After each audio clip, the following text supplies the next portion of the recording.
Sir salary விஷயத்தை மட்டும் wife கிட்ட சொல்லக்கூடாது. என்னன்னா நான் ஆல்ரெடி பட்டிருக்கேன் அவங்ககிட்ட.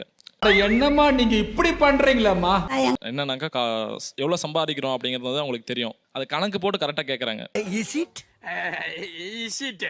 என்ன கமிட்மெண்ட்ஸ் வந்தாலுமே அதை நான் வேற கடன் வாங்குற மாதிரி இருக்கு. ஆனால் இந்த அமௌண்ட்டை நான் வந்து சொல்லாமல் இருந்தேன்னா அவங்களுக்கு கேட்கறதெல்லாம் வாங்கி தரலாம். நோட் பண்ணுங்கப்பா பின்றாம்பா. வெளியே கூட்டு போகலாம். அந்த மாதிரி நிறைய நீங்க சம்பாதிக்கதான் வெளியே சொல்ல வேண்டாம் நினைக்கிறீங்க. எல்லா விஷயத்தையும் மிக தெளிவா புரிஞ்சு வச்சிருக்கீங்க. ஒய்ஃப் கிட்ட சொல்லக்கூடாது. ஒய்ஃப் கிட்ட சொல்ல வேண்டாம். எனக்கு பர்சனலா இருக்கணும் நான் யோசிக்கிறேன் சார். ஓகே, இப்போ நீங்க எவ்வளவு சம்பளம் வாங்குறீங்கன்னு தெரியுமா தெரியாதா? தெரிஞ்சிச்சு, அதனால தெரியக்கூடாதுன்னு நான் சொல்றேன். சொன்னீங்க, ஆனா என் காதுல இது ராங்கா விழுந்தது. பர்சனலா நமக்குள்ள வச்சுக்கணும். இப்போ நீங்க வாங்குற சம்பளம் தெரியும். இப்போ உங்க எல்லாருக்கும் தெரிஞ்சிருச்சா?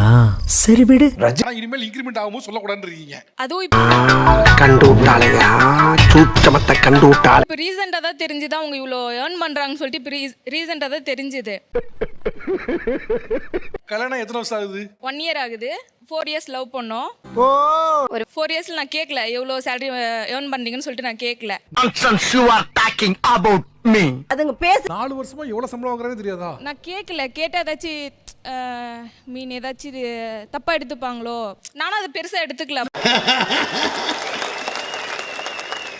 வாய்ப்பில்லை ராஜா, வாய்ப்பு கிடையாது. சேலரி எவ்வளவு வாங்குறேன் கல்யாணம் பண்ணி போற பையன்ட்ட கேட்க யார்ட்ட கேட்பாங்க? நீங்க பக்கத்து வீட்ல கேட்டா அப்படி சரி இல்லை அந்த சார். பையன்ட்ட இப்போ சொன்னாங்களோ எப்படி கோர்த்து விடுது பாரு. ஒரு ரீசன், உனக்காக நான் எல்லாம் சர்ப்ரைஸாக பண்ணணும்னு சொல்லிட்டு ஒரு ரீசன் சொன்னாங்க இல்லையா, அதுக்கோசம் நான் எதுவும் கேட்கல. முட்டாத்தனமா பேசிக்கிட்டு இருக்க முட்டா பயல. இப்போ மேரேஜ் ஆகி 1 year ஆச்சு, அப்பயும் நான் கேட்கல. இப்போ ரீசெண்டாக தான் அது அவங்க ஃபோனில் பார்த்து இவ்வளோ ஏர்ன் பண்ணுறாங்கன்னு சொல்லிட்டு இவ்வளோ பார்த்தேன் நான். பார்த்து கேட்டதுக்கு நான் கேட்டேன் இவ்வளோ ஏர்ன் பண்ணுறீங்க என்கிட்ட சொல்லவே இல்லை அப்படின்னு சொல்லி. இல்லை நான் உனக்கு நான் சர்ப்ரைஸாக போனோம், என் ஃப்ரெண்ட்ஸ் கூட நான் வெளியே போனோம் அது மாதிரி சொல்லிட்டு சொன்னாங்க. நான் சொன்னேன் நீங்கள் எவ்வளோ ஏர்ன் பண்ணுறீங்கன்னு தெரிஞ்சால் எனக்கு இன்னும் சப்போர்ட்டிவாக இருக்கும்ல.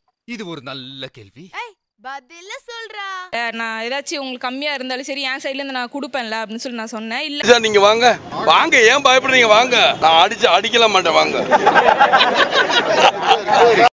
அது என்னுடைய பர்சனல், நான் அது எனக்கு தெரியாம தான் இருக்கணும், உனக்கு தெரியாம தான் இருக்கணும் அப்படின்னு சொல்லிட்டு அவங்க சொன்னாங்க.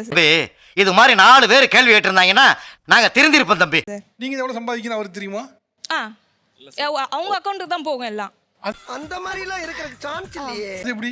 இன்ஃப்ளூயன்சர்ஸ் ப்ரொமோஷன் எல்லாம் பண்றோம். அதனால அங்க வந்துருது. ஓகே, இது வந்து கணக்கு போட்டு கேக்குறாங்க. அதனால தான் அது ஒரு பிரச்சனையா இருக்கு வீட்ல.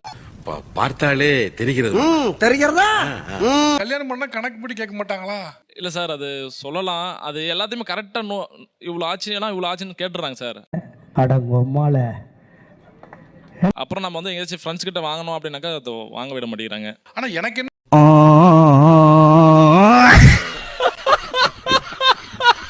என்ன புரியல அப்படின்னா, முன்னெல்லாம் வந்து தமிழ் படங்கள்லாம் பார்த்தீங்க அப்படின்னா 10ஆம் தேதி சம்பளம் வரும், ஒரு கவர் இருக்கும், அந்த கவர்ல வந்து பணத்தை வச்சு கொடுப்பாங்க.